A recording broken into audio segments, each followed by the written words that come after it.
चलिए, तो कैसे हैं आप सभी? मैं उम्मीद करता हूँ कि आप सभी अच्छे होंगे। जैसा कि आपको पता है कि हम अभी यूनिट 3 की बात कर रहे हैं। यूनिट 3 में टॉपिक 1 चल रहा है। तो टॉपिक 1 में हम बात कर चुके हैं। आइए हम आगे बात कर लेते हैं कि टॉपिक 1 में हमको पढ़ना है क्या।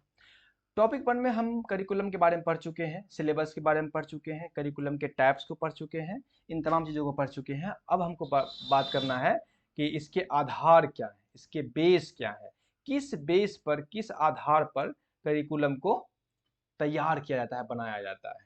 पाठ्यक्रम के विभिन्न आधार, इसके बारे में हम बात करेंगे, ठीक है ना, कि क्या आधार है, क्या बेस है करिकुलम, करिकुलम को किस बेस पर फॉर्म करते हैं।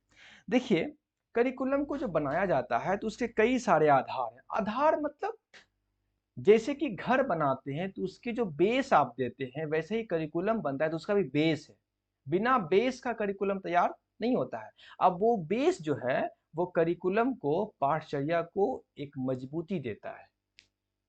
क्या मजबूती देता है? अच्छा, अलग अलग बेस है और अलग अलग बेस जो है वो पाठचर्या को, करिकुलम को अलग अलग मजबूती देता है, अलग तरह से उसको स्ट्रॉन्ग करता है।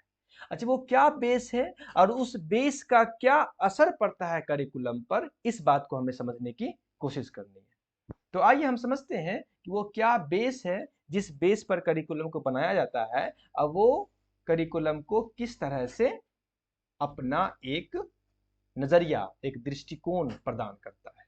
एक चलिए पढ़ते हैं कि एक पाठचर्या की नींव उन अंतर्निहित सिद्धांतों, टॉपिक को समझे, उन अंतर्निहित सिद्धांतों, विश्वासों और मूल्यों को संदर्भित करता है जो उसके बनावट, विकास और कार्यान्वयन को आकार देते हैं। यानी पाठचर्या की नींव जो है, उसकी जो बेस है, उन अंतर्निहित सिद्धांतों और विश्वासों और मूल्यों को संदर्भित करता है जो उन उन विश्वासों को, उन सिद्धांतों को, उन मूल्यों को बताता है जिसके बेस पे उसकी बनावट होती है, जिसके बेस पे उसका विकास होता है, जिसके बेस पे उसके अंदर कार्यान्वयन होता है।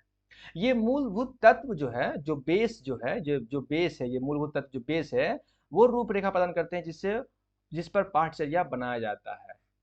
वो ये निर्णय लेने में मार्गदर्शन करते हैं कि क्या पढ़ाना है, कैसे पढ़ाना है और पढ़ाना क्यों महत्वपूर्ण है।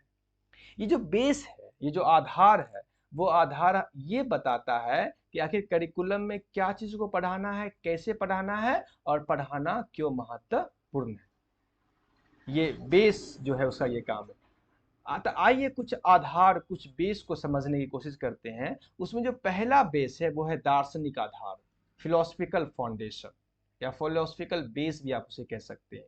फिलोसफिकल फाउंडेशन, दार्शनिक आधार। जो दार्शनिक आधार, जो जब आप दर्शन पढ़ते हैं, जो फिलोसफी पढ़ते हैं, तो फिलोसफी के जो अलग अलग दृष्टिकोण है, अलग अलग जो ब्रांच है, अलग अलग जो शाखाएं शाखाएं हैं, जैसे कि आदर्शवाद, आइडियलिस्टिक फिलोसफी, यथार्थवाद, रियलिस्टिक फिलोसफी, व्यवहारिकता, प्रेगमेटिस्टिक फिलोसफी, अस्तित्ववाद, नेचुरल एग्जिस्टेंशलिस्टिक फिलोसफी, ये जो फिलोसफी है, ये फिलोसफी जो है वो करिकुलम को अपना बेस देते हैं। अब जानते हैं कि जो आइडियलिस्टिक फिलोसफी हो, चाहे वो आइडियलिस्टिक फिलोसफी हो, रियलिस्टिक फिलोसफी हो, प्रेगमेटिस्टिक फिलोसफी हो या एग्जिस्टेंशलिस्टिक फिलोसफी हो, इन तमाम फिलोसफी की अपनी एक अपना एक कह सकते हैं कि अपना एक दृष्टिकोण है एजुकेशन के प्रति। ये अलग अलग लोग जो है मानते हैं कि शिक्षा कैसी होनी चाहिए, एजुकेशन का उद्देश्य कैसा होना चाहिए, टीचर कैसा होना चाहिए, मेथड्स कैसा होना चाहिए, टीचिंग लर्निंग मटेरियल्स कैसा होना चाहिए, सिलेबस कैसा होना चाहिए। ये जो अलग अलग जो दृष्टिकोण है, अलग अलग जो जो नज़रिया है, वो ये बताते हैं। तो इन तमाम चीज़ों को एक जगह शामिल करके और फिलॉसफी को हम एक बेस देते हैं जिसे कहा जाता है दार्शनिक आधार या फिलोसफिकल बेस।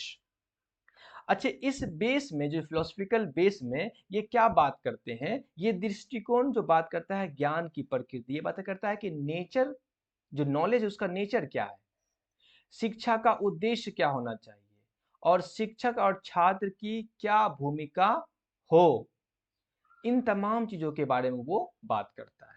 और जो करिकुलम को बनाते हैं, करिकुलम को फॉर्म करते हैं, वो सभी लोग जो हैं फिलोसफिकल फिलोसफी के इस बेस के आधार पर करिकुलम को फॉर्म करते हैं। तो ये है दार्शनिक आधार फिलोसफी के। The philosophical perspective on education such as idealism या रियलिज्म या प्रैग्मेटिज्म या existentialism influence the goal content and method of curriculum. ये करिकुलम के गोल को, लक्ष्य को, उसके कंटेंट को और उसके मेथड्स को प्रभावित करते हैं, इन्फ्लुएंस डालते हैं। These perspectives shape educators' belief about the nature of knowledge। ये जो पर्सपेक्टिव है, ये जो परिप्रेक्ष्य है, वो एजुकेटर्स को, उसके बिलीव को बताता है कि nature of knowledge, purpose of education and the role of teacher in and student. तो नेचर ऑफ नॉलेज का नेचर क्या होना चाहिए, एजुकेशन का पर्पज क्या होना चाहिए और टीचर का रोल, टीचर और स्टूडेंट का रोल कैसा होना चाहिए, ये तय करता है कौन? दार्शनिक दृष्टिकोण, दार्शनिक आधार। जो आप जो करिकुलम पढ़ते हैं तो उसके अंदर जो आपको ये समझ में आता है, आपको नॉलेज के प्रकृति के बारे में, एजुकेशन के पर्पस के बारे में, टीचर स्टूडेंट्स के रोल के बारे में जो समझ में आता है, दरअसल ये दार्शनिक आधार के बेस पर आपके अंदर पहुंच रहा है। तो ये है दार्शनिक आधार जिसके बेस पे करिकुलम को बनाया जाता है।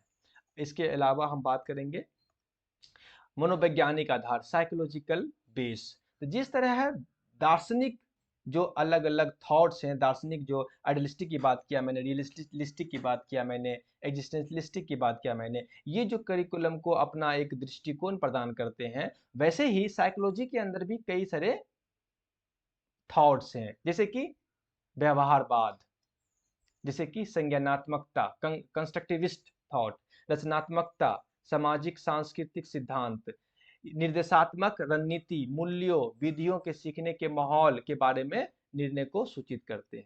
तो जब मनोवैज्ञानिक दृष्टिकोण में आप आते हैं, साइकोलॉजिकल फाउंडेशन में आते हैं, तो मनोवैज्ञानिक सिद्धांत, जैसे कई सारे मनोवैज्ञानिक सिद्धांत है ना, कई सारे साइकोलॉजिकल थ्योरी है, जैसे कि व्यवहारवाद, प्रेगमेटिस्ट, जैसे कि संज्ञानात्मकता, जैसे कि कंस्ट्रक्टिविस्ट, जो जिसके जीन पियाजे वाइगोट्स्की इसको मानते हैं, व्यवहारवाद को जॉन डी, व्यवहारवाद को मानने वाले आपको स्किनर हैं, पावलोव है, थॉर्नडाइक है, ये मानते हैं। फिर रचनावाद जो है कॉग्निटिविस्ट, कंस्ट्रक्टिविस्ट रचनावादी हुआ, संज्ञानात्मक जो है कॉग्निटिविस्ट है, रचनावाद जो है वो कंस्ट्रक्टिविस्ट है। सामाजिक सांस्कृतिक सिद्धांत, सोशल कल्चर जो पर्सपेक्टिव है, जैसे कि इरिक्सन ने बात किया इस पे, फिर कोहलबर की थ्योरी पे बात किया, और ये सब चीज़ है जैसे निर्देशात्मक रणनीतियाँ, मूल्यांकन जो मतलब जो इवेल्युएशन है विधियों और सीखने के माहौल, जो लर्निंग इन्वायरमेंट है के बारे में निर्णय को सूचित करते हैं।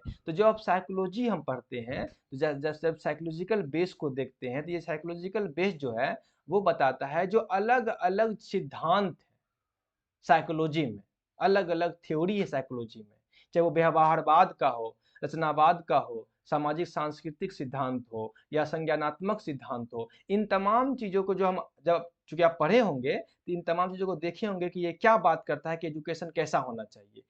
तो इनके बेस पर इनको भी एक आधार, करिकुलम के अंदर इनका भी एक आधार है, इनका भी एक बेस है, जिसमें आप जानते हैं कि बात करता है कि एक बच्चे का मूल्यांकन कैसा होना चाहिए, सीखने का माहौल कैसा होना चाहिए। तो ये जो है मनोवैज्ञानिक आधार है, साइकोलॉजिकल फाउंडेशन है करिकुलम का। फिर समाजशास्त्रीय आधार, सोशोलॉजिकल फाउंडेशन, ये भी एक आधार है समय।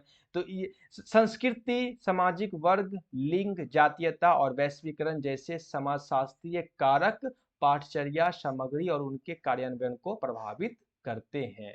जब आप सोशोलॉजिकल फाउंडेशन में आते हैं तो वहाँ जो है बात करता है कि एक एजुकेशन, एक जो शिक्षा है उसकी संस्कृति क्या होनी चाहिए, सामाजिक वर्ग के के अंदर बात करता है, लिंग के बारे में बात करता है, जातीयता के बारे में बात करता है, वैश्वीकरण के बारे में बात करता है। तो इस तरह से ये जो है सोशियोलॉजिकल फाउंडेशन जो है वो पाठचर्या को इस तरह से वो एक बेस देता है, एक आधार देता है कि हम जब शिक्षा को पढ़ाएं, बच्चों को पढ़ाएं, तो हम ये ध्यान रखें कि वो बच्चे की संस्कृति किस तरह से बची रहेगी, समाज की संस्कृति बची रहेगी, सामाजिक वर्ग जो है, जो समाज में अलग अलग कास्ट है वो कैसे बचे हुए रहेंगे, लिंग की क्या मतलब क्या महत्वपूर्ण प्रधानता है, जातीयता की क्या प्रधानता रहेगी, वैश्वीकरण की क्या प्रधानता रहेगी। तो इन तमाम चीज़ों को हमें जहन में रख करके, माइंड में रख करके करिकुलम को हम फॉर्म करते हैं, करिकुलम को हम बनाते हैं।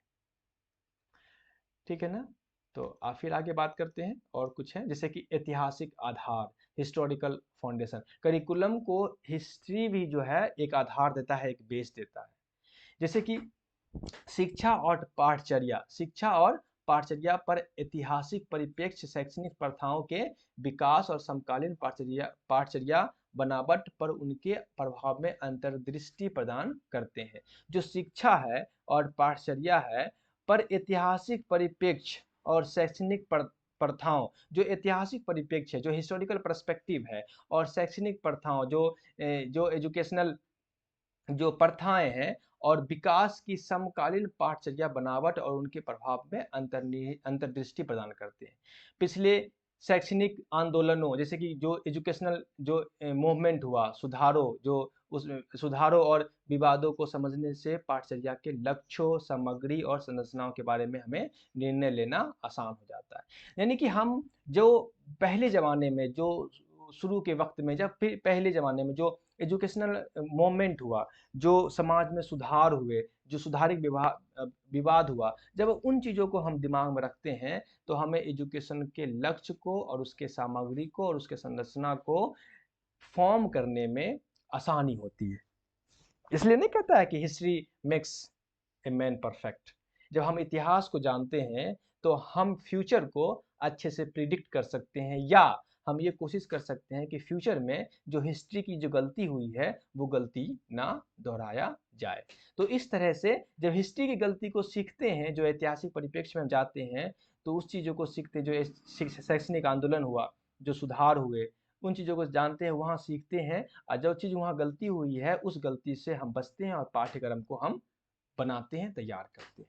तो ये जो है ऐतिहासिक आधार, करिकुलम में ऐतिहासिक दृष्टिकोण भी इस तरह से दी जाती है। राजनीतिक आधार, पॉलिटिकल फाउंडेशन की बात तो जाते हैं, अब जानते हैं कि अगर राजनीतिक आधार किस तरह, जैसे नीतियां बनती है, एजेंडा, पाठ्यक्रम की सामग्री, मानकों और मूल्यांकनों के बारे में निर्णय को प्रभावित करते हैं। जो राजनीतिक विचारधाराएं हैं, जो पॉलिटिकल जो थॉट्स हैं, जो पॉलिटिकल नीतियां हैं, जो पॉलिटिकल एजेंडे हैं, जो ये सब जो है पाठचर्या सामग्री और उसके मानकों और मूल्यांकनों के बारे ऊपर निर्णय को प्रभावित करता है।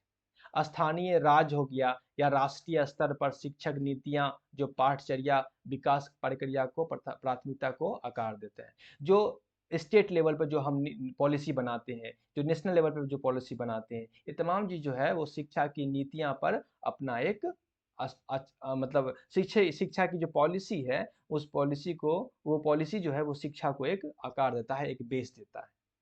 तो ये भी है, राजनीतिक आधार भी है एजुकेशन में, सॉरी पाठचर्या में।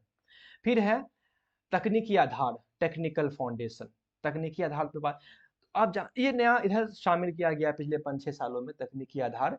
आप जानते हैं इन तमाम चीज़ों को जो हम देखे हैं, कहीं बात किया है, कहीं अलग अलग जगह पर अलग अलग चीज़ बात की है, लेकिन आज जब जानते हैं तो आप जानते हैं कि किस तरह से कंप्यूटर जो है वो एजुकेशन को प्रभावित कर रहा है, मतलब किस तरह से इन्फ्लुएंस डाल रहा है। तो ये कंप्यूटर जो एरिया है, शिक्षा प्रणाली में प्रौद्योगिकी एकीकरण जो है, कंप्यूटर केंद्रित शिक्षण गतिविधियों का उचित उपयोग है, जो शिक्षार्थियों को अधिक प्रभावी तरीके से जानकारी प्राप्त करने, व्यवस्थित करने, प्रदर्शित करने और संचार करने में मदद करता है। तो ये टेक्नोलॉजिकल जो इंटीग्रेशन है, ये इंटीग्रेशन भी शिक्षा को एक आधार देता है, करिकुलम को, पाठचर्या को एक आधार देता है, जिसके बेस पर बच्चे जो हैं ये समझ पाते हैं कि किस तरह से हमें लर्निंग को ऑर्गेनाइज करना है, डिमॉन्स्ट्रेट करना है और कम्युनिकेट करना है इंफॉर्मेशन को अच्छे तरीके से इफेक्टिवली। तो ये है तकनीकी आधार, टेक्नोलॉजिकल फाउंडेशन।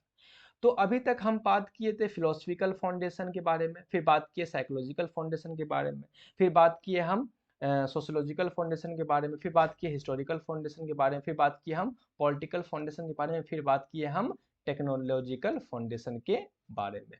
ये वैसे तो मुख्य तौर पर अगर आप कहीं भी पढ़ेंगे तो आपको फिलोसफिकल फाउंडेशन आपको देखने को मिलेगा, फिर आपको साइकोलॉजिकल फाउंडेशन देखने को मिलेगा, फिर आपको सोशियोलॉजिकल फाउंडेशन देखने को मिलेगा। हिस्टोरिकल फाउंडेशन, पॉलिटिकल फाउंडेशन या टेक्नोलॉजिकल फाउंडेशन देखने को नहीं मिलेगा। लेकिन हिस्टोरिकल फाउंडेशन भी, पॉलिटिकल फाउंडेशन भी और टेक्नोलॉजिकल फाउंडेशन भी पाठ्यक्रम को, करिकुलम को आधार देता है ना।